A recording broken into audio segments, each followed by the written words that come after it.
दोस्तों 2019 में कश्मीर में धारा 370 हटी, 2024 में राम मंदिर भी बन जाएगा और ऐसा लगता है कि 2024 के चुनाव से पहले देश में यूनिफॉर्म सिविल कोड भी इंप्लीमेंट हो जाएगा। एक ऐसा कानून जिसका देश को 75 साल से इंतजार था, एक ऐसा कानून जिसके आने के बाद हिंदू, मुस्लिम, सिख, ईसाई, लड़का लड़की सबको बराबर के राइट्स मिल जाएंगे। खासकर एक सेक्शन की लड़कियों और औरतों के साथ हो रही ज्यादती हमेशा हमेशा के लिए खत्म हो जाएगी। कायदे से यूनिफॉर्म सिविल कोड आने की खुशी में सबको खुश होना चाहिए था, नाच नाच कर अपने घुंघरू तोड़ लेने चाहिए थे, मगर घुंघरू तोड़ना तो दूर, इसकी सुबुगाहट होते ही एक वर्ग ने अपनी चूड़ियां तोड़ ली।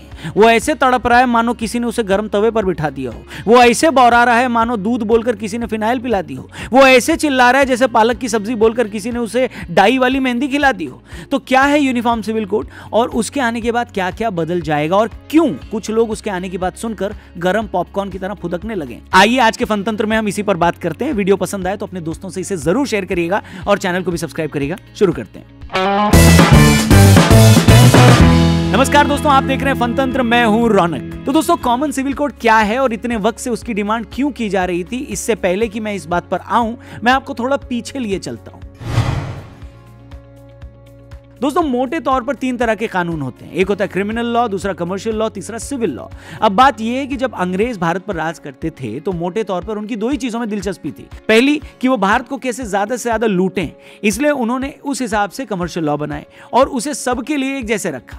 उन्होंने क्रिमिनल लॉ भी सबके लिए एक जैसे रखा, मगर उनका इस बात में कोई इंटरेस्ट नहीं था कि मॉडर्न टाइम के हिसाब से सिविल लॉ कैसा हो, औरतों की स्थिति कैसी हो, उन्हें कैसे हक मिले, उसमें कोई यूनिफॉर्मिटी है या नहीं, उन्होंने इस पर कोई ध्यान नहीं दिया।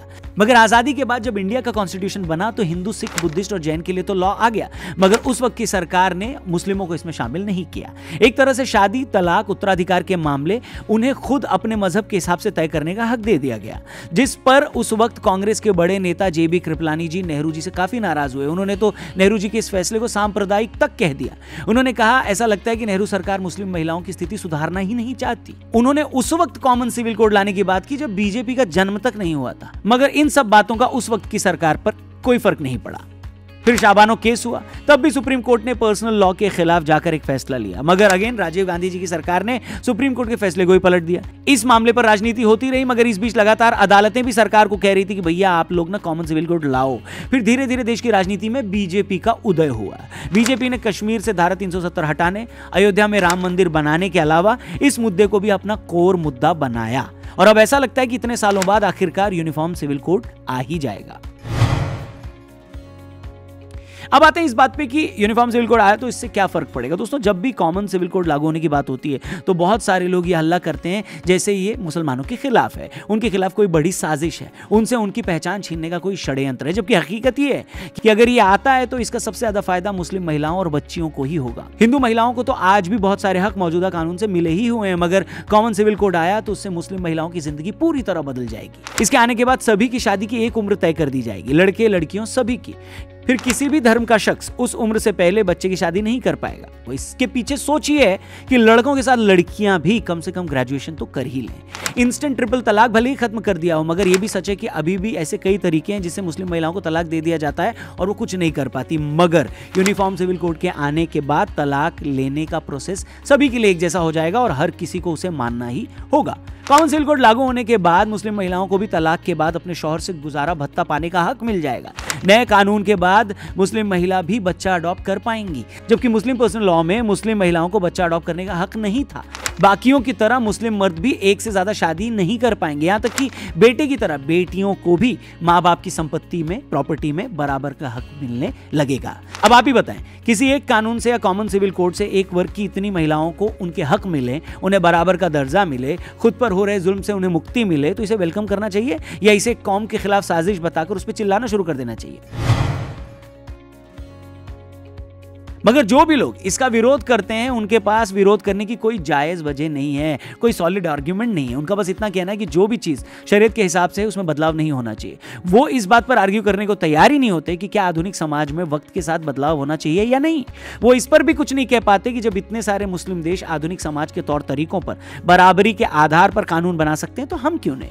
मगर इन्हीं लोगों की तब बोलती बंद हो जाती जब इनसे पूछा जाता है कि अगर आपको कॉमन लॉ से इतनी परेशानी है तो फिर आप अपने लिए क्रिमिनल लॉ भी शरीयत के हिसाब से रख लो, जहां चोरी करने पर हाथ काट दिए जाते हैं, शराब पीने पर कोड़े मारे जाते हैं, बाकी अपराधों पर पत्थर तक मारे जाते हैं। अगर सच में आपको उस कानून की इतनी परवाह है तो अपने लोगों के लिए ये कानून भी मांगो, मगर उस पर कोई कुछ नहीं बोलता।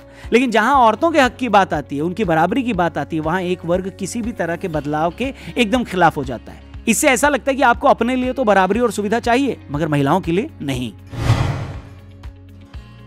और ऐसा नहीं है कि ये कोई बीजेपी का ही चुनावी मुद्दा है। तकरीबन 1 दर्जन मौकों पर हाईकोर्ट और सुप्रीम कोर्ट तक अलग अलग सरकारों से कह चुके हैं कि वो जल्द से जल्द यूनिफॉर्म सिविल कोड लाए। 2017 में सायरा बानो के केस में सुप्रीम कोर्ट कह चुका है कि जल्द से जल्द सामान्य आचार संहिता लागू की जाए। इसी तरह 2021 के एक मामले में तो हिंदू कपल के तलाक पर दिल्ली हाईकोर्ट ने कॉमन सिविल कोड लाने की बात की थी। इस मामले में मीना जाति का एक लड़का हिंदू मैरिज एक्ट के तहत अपनी पत्नी से तलाक चाहता था, मगर उसकी पत्नी का कहना था कि मीना जाति पर हिंदू मैरिज एक्ट लागू नहीं होता, इसलिए वो तलाक नहीं देगी। इस मामले में अदालत ने भी माना कि पति पत्नी दोनों अपनी जगह ठीक हैं, मगर साथ ही अदालत ने यह भी कहा कि आज का हिंदुस्तान धर्म और जाति के बंधन से ऊपर उठ चुका है। आज के युवाओं को शादी और तलाक में किसी तरह की दिक्कत न आए, इसलिए कॉमन सिविल कोड लाया जाए। मगर कुछ लोग अदालत की ऐसी सीरियस टिप्पणियों को भी नहीं मानते। न उनके लिए अदालत की कोई ऐसी बात मायने रखती है, न पिछड़े कानूनों की वजह से बच्चियों और महिलाओं को हो रही दिक्कतें उनके लिए इंपॉर्टेंट है। वो सब ऐसे किसी भी कानून का यह कहकर विरोध करने लगते हैं कि भैया बीजेपी का इसके पीछे सांप्रदायिक एजेंडा है। बताइए। हैरानी यह है कि जो लोग समान कानून को सांप्रदायिक बताते हैं, ये वही लोग हैं जो हर बात पर सरकार को संविधान का सम्मान करने की सीख देते हैं। ये वही लोग हैं जो हर वक्त इस बात की दुहाई देते हैं कि भारत एक सेक्युलर देश है, यहां हर कोई बराबर है, कोई ऊंच नीच नहीं होनी चाहिए। मगर सरकार जब सच में यूनिफॉर्म सिविल कोड के जरिए ऐसा कानून लाने की कोशिश कर रही है जो हर तरह का भेदभाव खत्म कर देगा, तो यही लोग सबसे ज्यादा चिल्ला रहे हैं। मतलब ये लोग चाहते क्या है? कुछ लोगों को खुश करने के लिए देश आज भी 150 साल पुराने वक्त में जीता रहे। क्या आज की सरकार भी वैसा ही बर्ताव करने लगे जैसा शाबानो के केस में पुरानी सरकार ने किया था? जब सुप्रीम कोर्ट ने मुस्लिम पर्सनल लॉ के विरुद्ध जाकर शाबानो के पति को तलाक के बाद उसे गुजारा भत्ता देने को कहा था, मगर मुस्लिम धर्मगुरुओं ने सरकार पर इतना दबाव बनाया कि उस टाइम सरकार ने कानून लाकर सुप्रीम कोर्ट के फैसले को ही पलट दिया और कहा कि अगर कोई भी शख्स मुस्लिम रीति रिवाज से शादी करता है तो उसकी कोई मजबूरी नहीं होगी कि वो तलाक के बाद अपनी बीवी को गुजारा भत्ता दे।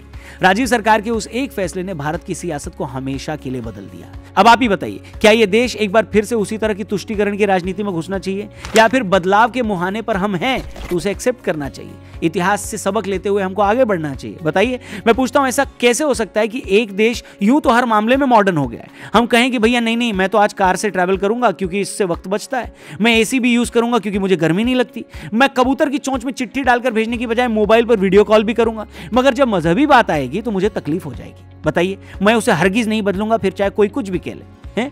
दोस्तों, आखिर में इतना ही कहूंगा कि कोई भी मॉडर्न समाज ऐसे नहीं चलता। कोई भी सोसाइटी जहां अलग अलग फेथ और कल्चर के लोग रहते हैं, उन्हें इंसाफ और बराबरी की बेसिक बातों पर एक जैसा होना ही पड़ता है। किसी भी आधुनिक समाज का यह फर्ज है कि किसी भी वर्ग के साथ कोई ज्यादती न होने पाए, हर किसी के साथ बराबरी का सलूक किया जाए। अब ऐसा तो हो नहीं सकता ना कि आप देश से तो ये चाहें कि वो आपके साथ बराबरी का सलूक करे, मगर जब आपके ही लोगों को बराबरी देने की बारी आए तो आप अड़ंगा अड़ा दो और कहो कि मुझसे दूर रहो, ये मेरा निजी मसला है। अगर हमें सच में एक सेक्युलर, मॉडर्न और बराबरी वाला समाज बनाना है और बनना है तो हमें जरूरी बदलाव करने ही होंगे। अच्छा होगा कि ये बदलाव सबकी रायशुमारी से हो, सबसे डिस्कस करके हो, एक अच्छे माहौल में हो और ये समझते हुए हो कि इसके पीछे किसी की कोई गलत नीयत नहीं है। अगर ये अप्रोच रखेंगे तो चीजें बदलने में देर नहीं लगेगी। बाकी आपकी इस मामले में क्या राय है? कमेंट सेक्शन खुला हुआ है, प्लीज अपने नाम के साथ कमेंट जरूर करिएगा। वीडियो अच्छा लगा हो तो दोस्तों से इसे जरूर शेयर करिएगा। बाकी आज के लिए इतना ही। हमारे चैनल को सब्सक्राइब करके जाइएगा, फेसबुक पे देख रहे हैं तो पेज को लाइक करिएगा। Thank you for watching. जल्दी मिलते हैं। जय हिंद।